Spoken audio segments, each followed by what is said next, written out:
Shalom, selamat pagi Bapak Ibu Saudaraku yang dikasihi Tuhan. Salam sejahtera buat saudara semua dimanapun berada. Pagi hari ini saya mengajak Bapak Ibu Saudara untuk bersaat teduh dan berdoa dalam renungan penuntun kehidupan setiap hari. Kiranya damai sejahtera dan sukacita oleh Roh Kudus senantiasa melimpah dalam hati dan kehidupan kita semua. Tema penuntun pagi ini adalah panggilan pelayanan. Ayat bacaan kita terdapat di dalam 2 Timotius 4 ayat 1-8 dan di dalam ayat yang kedua berkata demikian. Beritakanlah firman, siap sedialah baik atau tidak baik waktunya. Nyatakanlah apa yang salah, tegurlah dan nasihatilah dengan segala kesabaran dan pengajaran. Bapak Ibu Saudara yang dikasihi Tuhan, kehidupan kekristenan kita dimulai dari kesadaran akan panggilan Tuhan atas hidup kita. Dan kita tahu Alkitab berkata, bukan kamu yang memilih aku, tetapi akulah yang memilih kamu. Berarti dari mulanya kita tahu bahwa Allah yang memilih kita, dan setelah Allah memilih kita, Allah memanggil kita dan Allah menguduskan kita. Setelah itu Allah memperlengkapi kita dan Dia memberikan kuasanya, wibawa, kemuliaan dan pengalaman-pengalaman mujizat sehingga kita boleh menjadi saksi Tuhan dan menjadi berkat bagi orang lain. Sehingga lewat hidup kita nama Tuhan dipermuliakan. Nah, Bapak Ibu Saudara yang dikasihi Tuhan, tidak semua kita dipanggil untuk menjadi pendeta, tetapi setiap kita harus menyadari bahwa kita dipanggil untuk terlibat langsung dalam pelayanan. Yesus berkata bahwa anak manusia datang bukan untuk dilayani, tetapi anak manusia datang untuk melayani.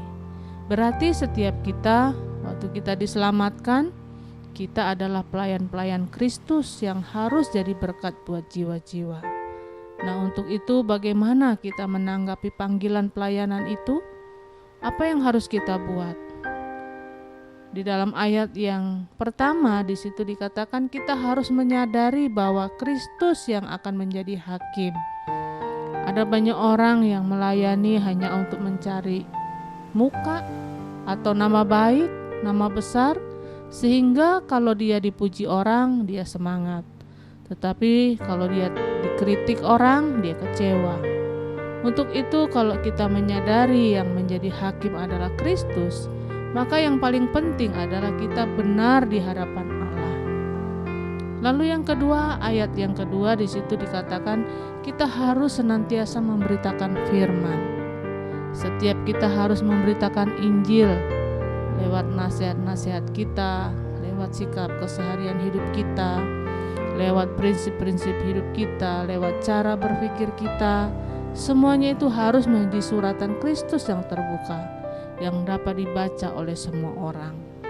Dan di dalam ayat yang kelima, di situ juga dijelaskan bahwa kita harus menguasai diri dalam segala hal. Biarlah daging kita ditundukkan oleh kuasa Roh Kudus dan hidup kita senantiasa dipimpin oleh kuasanya. Ayat yang keenam dikatakan kesiapan untuk berkorban. Kita harus berani berkorban sampai kita dibentuk sedemikian rupa oleh Tuhan agar hal-hal yang tidak berguna ditanggalkan, sehingganya hal-hal yang memuliakan Kristus yang boleh ada di dalam kehidupan kita. Lalu ayat yang ke-7 dan 8 dikatakan kita harus bertahan sampai akhir. Dalam melayani Tuhan kita harus bertahan sampai akhir. Semangat kita harus semakin menyala-nyala, sehingga semakin hari kita menjadi serupa dengan Kristus. Jadi Bapak Ibu Saudaraku yang dikasihi Tuhan, untuk menanggapi panggilan Tuhan dalam hidup kita, setiap orang yang menyadari panggilannya akan menjadi orang-orang yang tidak sombong dan selalu bekerja keras, akan menjadi orang-orang yang siap berkorban, setia sampai akhirnya. Karena orang yang setia sampai pada akhirnya itulah yang akan merebut mahkota kemuliaan kekal sampai selama-lamanya. Amin. Mari kita berdoa.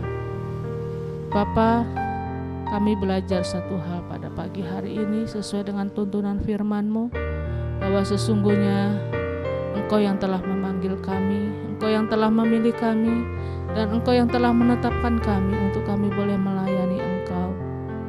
Karena itu Tuhan, biar Engkau pakai hidup kami menjadi suratan yang terbuka, yang boleh dibaca oleh semua orang Tuhan. Dan lewat pelayanan kami, lewat apa yang kami kerjakan, ada banyak orang boleh mengenal kasih Tuhan. Karena itu jauhkan kami dari segala kesombongan, keangkuhan, kebanggaan diri kami Tuhan. Karena kalau kami boleh dipanggil, dipilih, dan kami boleh melayani Engkau, itu adalah anugerah yang sungguh besar dalam hidup kami. Untuk itu ajar kami untuk tetap setia, rendah hati di hadapan Tuhan, sehingga hidup kami semakin berkenan kepadamu. Terima kasih Bapa, ini doa kami. Dalam nama Tuhan Yesus kami berdoa bersyukur. Haleluya. Amin. Kiranya berkat yang sempurna dari Allah Bapa kita, kasih karunia dari Tuhan Yesus Kristus, dan persekutuan yang indah dengan Roh Kudus menyertai kita semua dari sekarang ini dan sampai selama-lamanya. Maju terus dalam tuntunan Tuhan, tetap semangat. Sampai jumpa esok hari dalam penuntun kehidupan setiap hari, dan Tuhan Yesus memberkati.